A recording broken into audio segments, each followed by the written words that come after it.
We've got to do better and make sure we win this war. Gentleman's time has expired.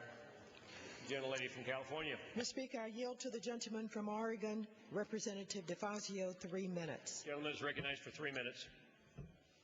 I thank the gentlelady. Despite the rhetoric on the other side of the aisle, ground zero on the global war of terror is not, never was Iraq. It was Afghanistan. 9/11.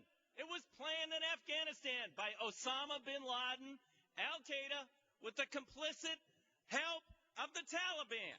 And a near unanimous vote on the floor of this House, we voted to go in there and root them out and end that threat once and forever. But something bad happened on the road to victory, and the eradication of the Taliban and Al-Qaeda and the capture, dead or alive, of Osama bin Laden. Remember that? We got mired in Iraq.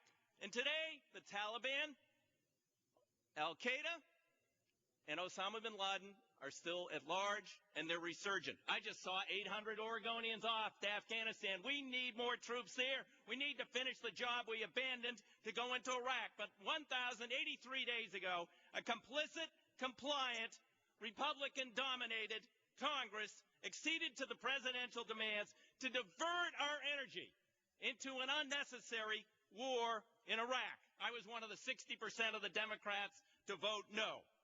Here we are, 2,497 troops have died, 18,490 seriously wounded. We all honor those troops and don't question that.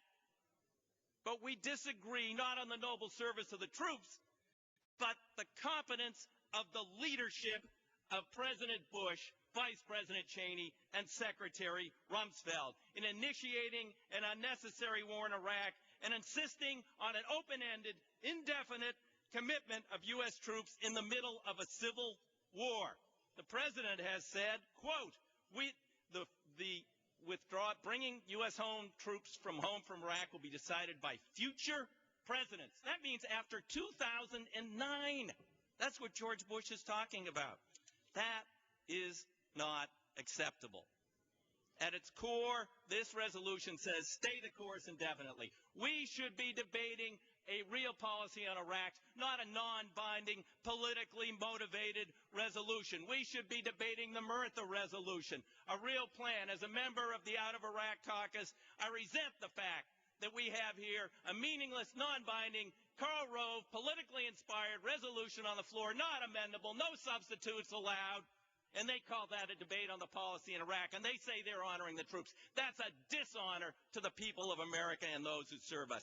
And they talk about cut and run. We have won. Saddam Hussein, he's on trial. They have a constitution. They have a government. They have succeeded. We have succeeded.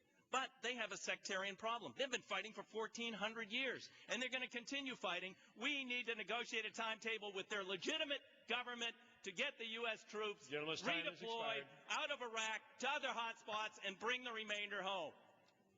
The gentlelady from